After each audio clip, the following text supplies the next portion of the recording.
यह है यूके में रहने वाली 50 साल पाकिस्तानी नयाद नसरीन अख्तर, जिसने यूके की हुकूमत को 10 करोड़ पाकिस्तानी रुपए का चूना लगाया। वो चूना कैसे लगाया, पकड़ी कैसे गई, खुद को मजूर जाहिर किया, लेकिन एक डांस पार्टी में डांस करती हुई पाई गई। फिर गवर्नमेंट ने इसके साथ क्या किया, ये मैं आपको जल्दी से बताता हूँ।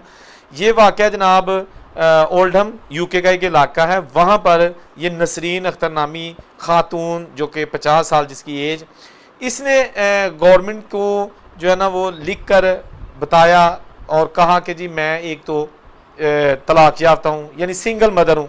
दूसरा, मैं जॉब नहीं करती क्योंकि मेरी जिस्म की माजूरी है, चलने फिरने में हर तरह की मैं जो है ना वो मजूरी का शिकार हूँ। तीसरा ये कि मैं सिंगल हूँ, मेरा ज़रिया माश कोई नहीं है। चौथा, मेरे पास घर नहीं है। पांचवा, मैं टैक्स नहीं दे सकती। टैक्स भी छोड़ दिया उन्होंने, घर भी दे दिया इनको फ्री का। इनको जनाब घर बैठने का यानी मजदूरी अलाउंस वो भी पैसे मिलने शुरू हो गए। इसको जनाब सोशल वालों के पैसे शुरू आने हो गए, और इसको ठीक ठाक जो एक आम बंदा पैसे कमाता है ना वहाँ पे मेहनत करके, उससे ज़्यादा ये घर बैठे पैसे लेना शुरू हो गई। ये सिलसिला चलता रहा, लेकिन कुछ अर्सा गुजरा, जो पैसे दे रहे थे वो देते हैं ना तो उनको लेना भी आता है। उन्होंने जनाब इस पर जसूस छोड़ दिया, यानी जैसे भी है इसकी रेकी करनी शुरू कर दी। अच्छा, एक ना शादी की तकरीब हो रही थी, इसके कोई फ्रेंड्स थे उनकी, ये वहाँ पर बड़ी ड्रेसअप होके गई और वहाँ पर जनाब इसने खूब डांस किया, जैसे दूसरे लोग नाच गा रहे थे ये भी नाच गा रही थी नसरीन अख्तर। तो वहाँ पर इसके नाचने की किसी ने वीडियो बना के तो जनाब मुतलका अदारे को भेज दी कि ए देखो जनाब, ए जो बीबी जड़ी तुहानू चूना ला रही है और एक अरसे से पैसे ले रही है, और अब तक 2,60,000 पाउंड जो कि पाकिस्तानी तकरीबन 10 करोड़ रुपया बनता है, इस बीबी ने गवर्नमेंट से ले लिया। अदारों ने पकड़ लिया, जब पकड़ा मेडिकल करवाया गया तो उसको ना कोई बीमारी निकली, कुछ भी नहीं निकला। चालान पेश किया गया, सबूत हासिल किए गए, लेकिन बाद में पता चला कि ये फ्रॉड करके गवर्नमेंट को जो है ना वो पैसे ले रही थी, उन लोगों का हक छीन रही थी जो कि वाकई डिजर्व है, वाकई माजूर है खब किसी भी कंट्री से है। तो ये पैसे बेसिकली उनको मिलने थे, लेकिन ए बीबी खाई जा रही थी। इसके साथ साथ जब अदारा इनको पकड़ने के लिए इसके घर गया तो इसके घर अचानक गया, और ये जनाब उस वक्त बेड पर अपने हस्बैंड के साथ थी। ये भी इसका झूठ पकड़ा गया क्योंकि इसने कहा था कि जी मेरा कोई भी नहीं है दुनिया में, मैं एक सिंगल हूँ। तो हस्बैंड भी सामने आ गया। फिर जनाब मजीद इस पर चार्जेस जो है ना वो लगाने की कोशिश की गई कानून के मुताबिक, और इसको फिर ना 2 साल की सज़ा हो गई। ना कहा जी 2 साल की सज़ा इन्हों दे दियो, जिस पर लोगों ने वहाँ पे काफ़ी जो है ना वो जो गोरे थे उन्होंने कमेंट्स में और वैसे भी कहा कि ये क्या माजरा है कि जी एक खातून ने ठीक ठाक चूना लगाया है और इतनी मेहनत करके अदारे ने इसको पकड़ा भी है, और 2 साल की सज़ा तो कुछ भी नहीं। खैर ये जज साहब का फ़ैसला है, मेरा फ़ैसला नहीं है। दोस्तों मैं इस तरह की पहले भी बहुत ज़्यादा स्टोरीज़ कवर कर चुका हूँ। किसी स्टोरी में ये होता है कि जी एक पाकिस्तानी फैमिली थी, कराची से उनका ताल्लुक़ था, 3 बच्चे थे, 2 मियाँ बीवी, 5 लोग थे। इन्होंने भी जनाब वहाँ पर जाके यही कुछ कहा कि जनाब हमारे पास घर नहीं है, जॉब नहीं है, पाकिस्तान में ख़तरा है। तो इनको जनाब पेपर भी मिल गए, जैसा भी है बेरोज़गारी लोन्स भी मिल गया, घर का लोन्स भी मिल गया। तो इन्होंने कुछ सालों बाद वहाँ पर एक विक्टोरियन स्टाइल का घर ले लिया, 2 मर्सिडीज़ कारें ख़रीद ली।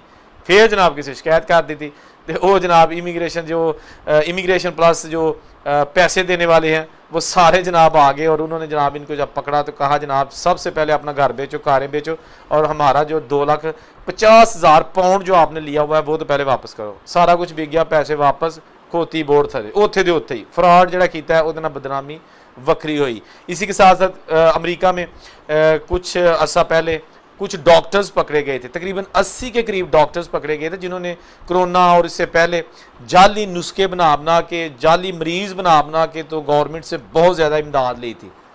वो भी पाकिस्तानी करोड़ों में थी, उसमें सारे पाकिस्तानी नहीं थे, सिर्फ चंद एक पाकिस्तानी थे, ज़्यादातर दूसरे मुल्कों के थे। तो रल के जनाब देखो तुसी डॉक्टर ने कैसा तरीका सोचा कि जनाब सानू डॉक्टर की जी कमाई है ये तो कुछ बनता नहीं, तो क्यों ना असी घापे लाइए, कोई ऐसी स्ट्रैटेजी करें कि जनाब करें भी कुछ ना, पैसे भी जनाब अकाउंट्स में आ जाएं। तो फिर डॉक्टरों ने जब ये काम शुरू किया, बहुत सारा पैसा बनाया, शिकायत हो गई, इन्वेस्टिगेशन की गई, उनको पकड़ा गया। फिर जब इन्होंने बताया कि हाँ जी, अच्छा डॉक्टरों का तबका एक ऐसा होता डरपोक तबका, इन्होंने पुलिस को गिरफ्तारी देने कहता जी असी पैसे दे देने, जितने पैसे आप कहते हैं वापस कर देते हैं, प्ली बारगेनिंग उसको कहते हैं। इन्होंने जनाब पैसे वापस कर दिए, जान छूट गई क्योंकि इनके पास पैसा होता है। बहरहाल बाहर जाओ, इस बात का ज़रूर ख्याल रखो कि ये जो जुर्म आप कर रहे हैं, जो आप धोखा फ्रॉड कर रहे हैं, पकड़ हो जाएगी, क्योंकि आप पर चेक एंड बैलेंस हो रहा होता है।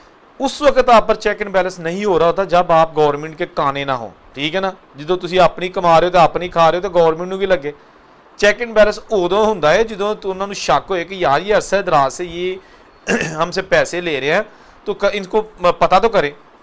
ये अभी पिछले दिनों फ्रांस में, वहाँ भी ऐसे चेक एंड बैलेंस हुआ। वहाँ भी बहुत सारे ऐसे लोग हैं, सिर्फ पाकिस्तानी नहीं, दूसरे मुल्कों के भी, जो क्या करते हैं कि गवर्नमेंट के कागज़ों में खुद को बेरोज़गार जाहिर कर देते हैं कि जी सानू लक च भीड़ होंदी है, साढ़े को खलोता नहीं जाता, काम नहीं कर सकते, सानू पैसे दो।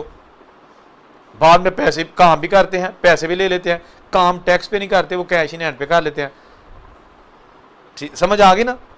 तो मुझे वहाँ जाके बहुत सारा पता चला कि जी अब वहाँ पे भी कंट्रोल होना शुरू हो गया है। अच्छा, फ्रांस में ना अगर किसी की रैकी करनी है या पकड़ना है तो कहते हैं जी कंट्रोल हो गया तो वहाँ पर भी कंट्रोल होना शुरू हो गया और बहुत सारे लोगों को उन्होंने पकड़ा भी। कुछ ऐसे लोग थे जिनने कहा था हमारे पास घर नहीं है, अपना घर छुपा लिया, वो उसको रेंट पे दे दिया, किराए पे जो है, और गवर्नमेंट से घर ले लिया। अच्छा, ये मैं उनकी बात कर रहा हूँ जो कि या तो वहाँ पे लीगल हो चुके हैं, उनके पास नेशनैलिटी है, पेपर है, क्योंकि जो असाइलम होते हैं या जिनका भी प्रोसेस चाह रहा होता है अजील वाले लोग, वो तो अभी पहले ही जो है ना वो स्ट्रगलिंग फेस में होते हैं, इसलिए ये ज़्यादा जो है ना कंट्रोल उनका नहीं होता। कंट्रोल उनका होता है जिनके पास वहाँ के पेपर्स है, नेशनैलिटी है, और वो गवर्नमेंट को बेवकूफ़ बनाते हैं कि जनाब मेरे पास जॉब नहीं है या मैं जॉब कर ही नहीं सकता, मुझे घर बैठे पास पैसे दें, बच्चे पैदा हो रहे हैं, बच्चों के पैसे मिल रहे हैं, खुद कुछ भी नहीं कर रहा, बल्कि कर भी लेते हैं, बाज़ लोग कर भी लेते हैं और जनाब ठीक ठाक पैसे कमाते हैं। दोस्तों, सारा हराम है, झूठ मार के पैसा कमाना सारा हराम है। पाकिस्तान या यूके दे या किसी और जगह देते हक लाल दिखाओ। बच्चियां ਤੁਹਾਡੇ ਜਿਹੜਾ ना कल ਨੂੰ रब के हजूर पै के गवाही नहीं देनी कि जनाब मेरे अब्बे ਨੂੰ माफ़ कर दो। वहाँ जो करेंगे उसका नतीजा भुगतना पड़ेगा। वीडियो कैसी लगी कमेंट करके बताइएगा और उनसे इजाज़त दीजिए। अल्लाह हाफ़िज़।